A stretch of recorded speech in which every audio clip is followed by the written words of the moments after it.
नमस्कार, मैं कमलेश कबीर आपका एक बार फिर स्वागत करता हूं इस नए एपिसोड में। आज के इस एपिसोड में हम चर्चा करेंगे एफसीआरए अमेंडमेंट बिल 2026। उसकी डिटेल्स सरकार ने सार्वजनिक कर दी है।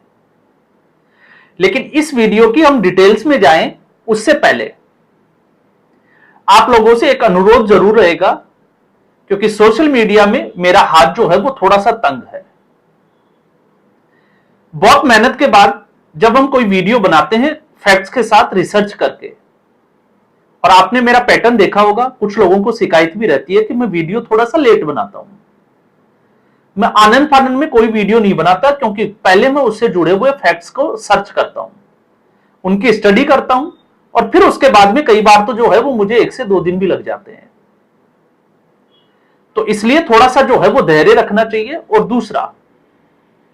दूसरा यह कि जब भी मैंने देखा है कि जब मैं इस तरीके के वीडियोस बनाता हूं,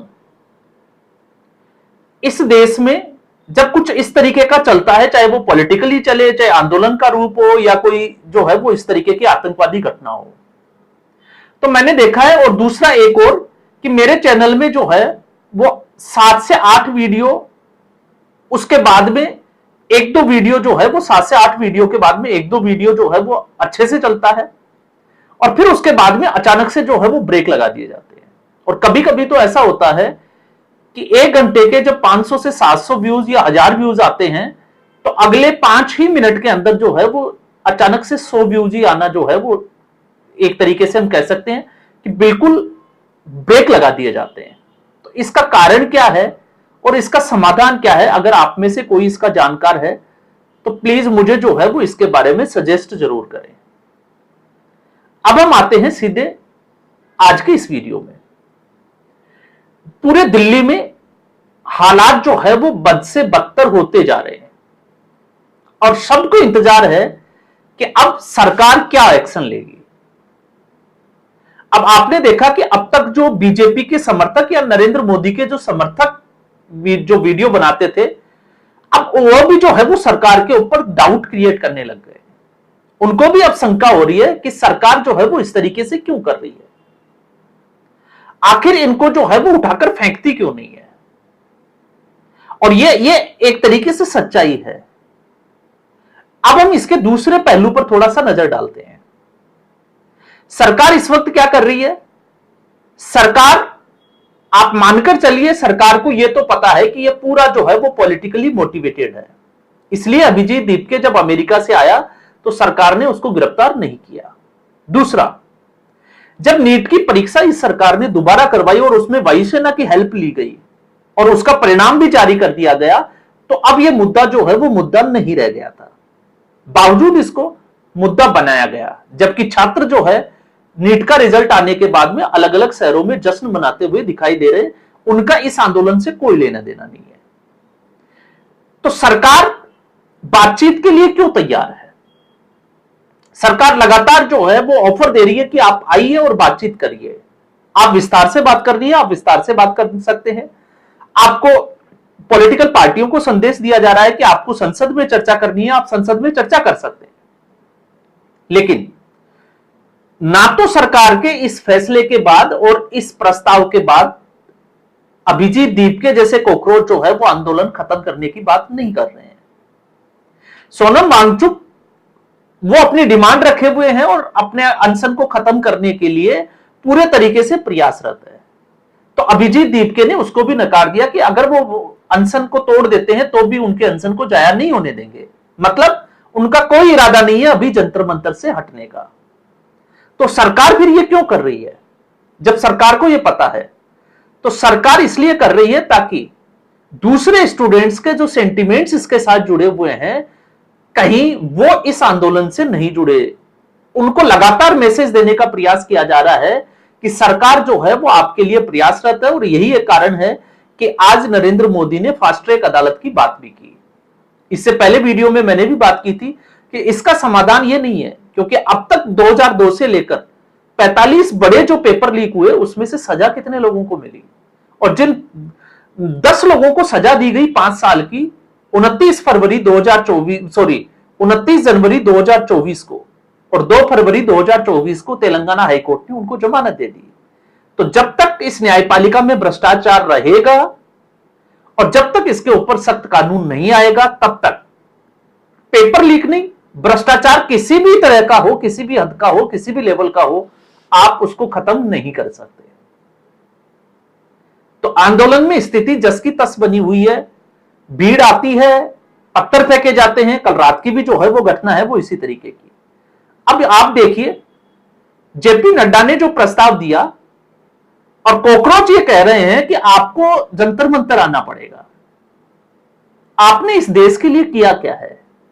आप अमेरिका से यहां आ गए और अपने आप को हीरो समझने लगे। आपने समाज की सेवा के लिए क्या किया, देश के लिए क्या किया? और आप कह रहे हो कि सरकार जो है वो आपके पास आ जाए। और इतनी भीड़ में जो भीड़ जो है वो जिस तरीके से गालियां दे रही है, आप सोचकर देखिए। जिस तरीके की हरकतें की जाती है पैंट की जिप खोलकर महिला पत्रकारों के सामने, तो इसमें कौन शामिल है? और आप ये भी देखिए, जिस हाफिज का नाम आ रहा था जो एक गैंगस्टर है, ऐसे लोग उस भीड़ में है तो सरकार कैसे आएगी? जबकि सरकार ने खुला ऑफर दिया है कि अगर आपको घर पर बात, सरकारी आवास पर बात नहीं करनी तो आप मंत्रालय में आकर हमसे मिल सकते हैं और इन मुद्दों पर चर्चा कर सकते हैं, लेकिन ये लोग नहीं जाएंगे। उसके बाद जब हम सदन की, संसद की बात करते हैं तो विपक्ष को भी पता है वो चर्चा से लगातार भाग रहा है। क्यों भाग रहा है? नियमों का हवाला दे रहा है और तमाम तरीके की चीजें। बात जो है वो धर्मेंद्र प्रधान के इस्तीफे पे, क्योंकि उनको पता है कि सरकार इस्तीफा नहीं लेने वाली। कारण बहुत सारे हैं, झुकना भी नहीं है और मैसेज भी, कई तरीके की जो है वो बातें हैं जिनका हम बहुत बार जो है बात कर चुके हैं। वीडियो में जो है वो ज्यादा बन जाएगा, बड़ा बन जाएगा, इसलिए हम उनकी चर्चा दोबारा नहीं करेंगे। तो फिलहाल स्थिति जो है वो ये बनी हुई है। तो फिर अब आप सोच रहे होंगे कि इस आंदोलन का हश्र क्या होगा?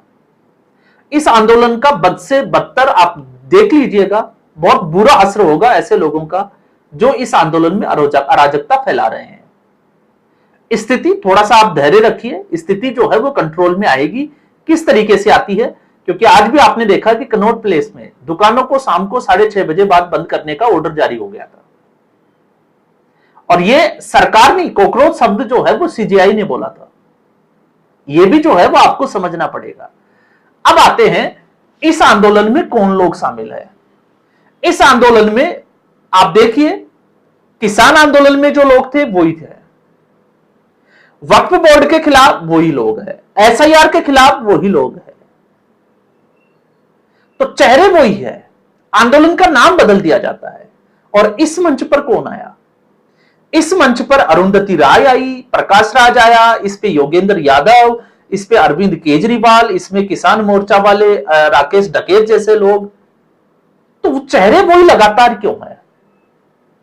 तो आज के 7 से 8 दिन पहले मैं बात कर, एक वीडियो बनाया था, जब इसकी चर्चा भी नहीं चल रही थी, तब मैंने कहा था कि एफसीआरए जो बिल है उसका दर्द है।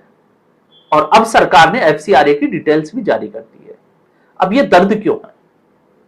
तो जब हम इसकी रिसर्च में इसकी स्टडी की तो जो चीजें निकल कर आई, इस देश में अभी फिलहाल जो है वो लगभग 33 लाख एनजीओ काम कर रहे हैं। अब आप सोचोगे कि 33 लाख एनजीओ और स्कूलों की संख्या कितनी है? मात्र 11 लाख। और उससे भी बड़ी, जो अगर आप इसको समझने का प्रयास करोगे तो ये लोग बाहर से जो है वो पैसा मंगाते हैं और सालाना लगभग 23,000 करोड़ रुपए इन एनजीओ को आता है। भारत की बात नहीं कर रहा कि भारत में इन लोगों को डोनेशन होता है, नहीं, मैं बात कर रहा हूं विदेश से जो इन लोगों को डोनेशन आता है। अब सवाल ये उठता है कि ये खर्च कहां होता है?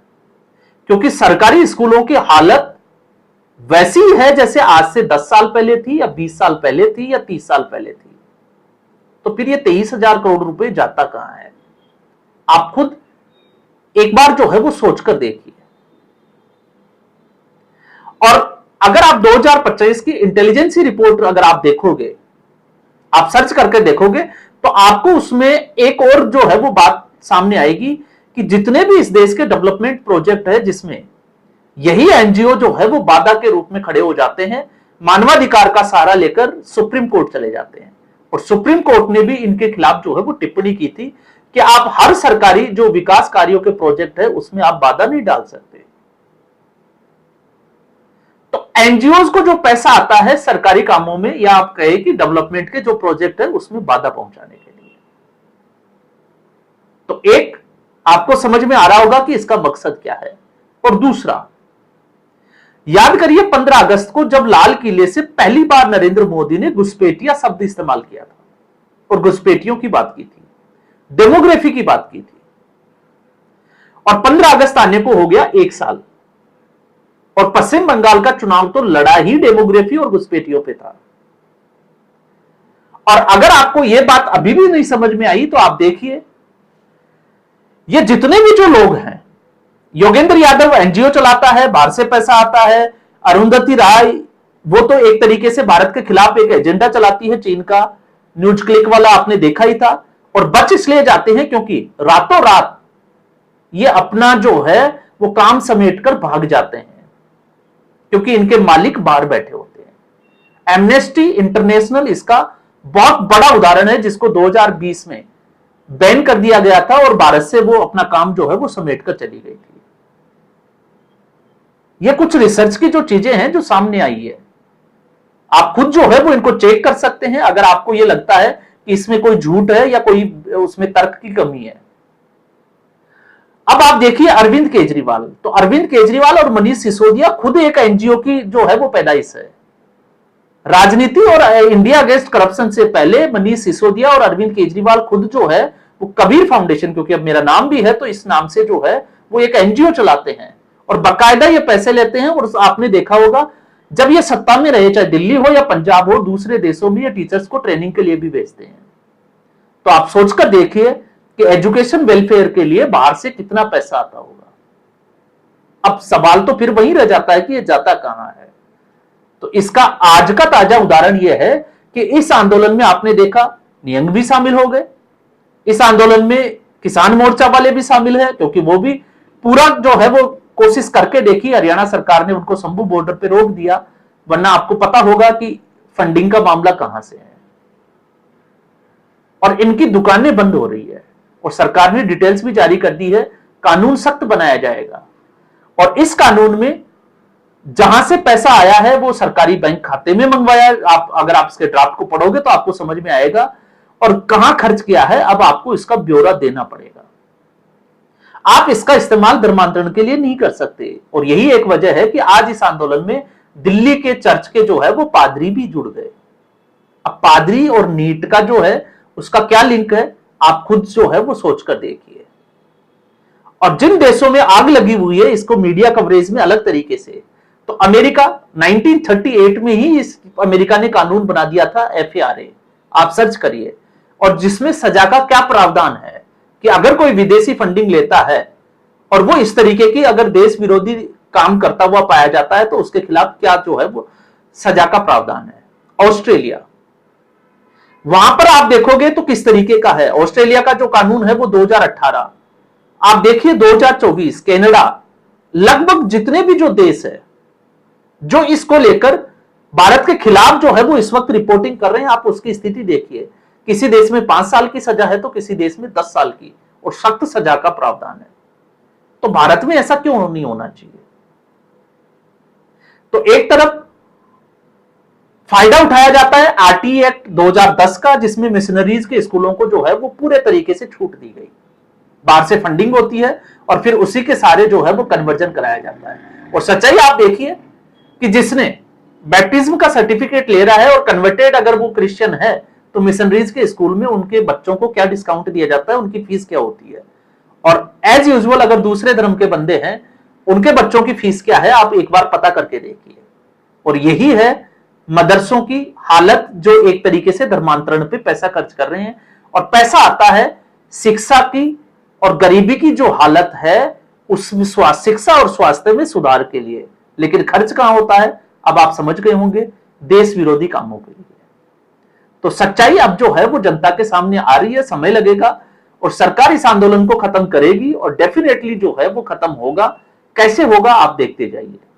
तो इस एपिसोड में फिलहाल इतना ही। उम्मीद करूंगा वीडियो एपिसोड आपको पसंद आया होगा। वीडियो को लाइक करें, शेयर करें, चैनल जरूर सब्सक्राइब करें। धन्यवाद।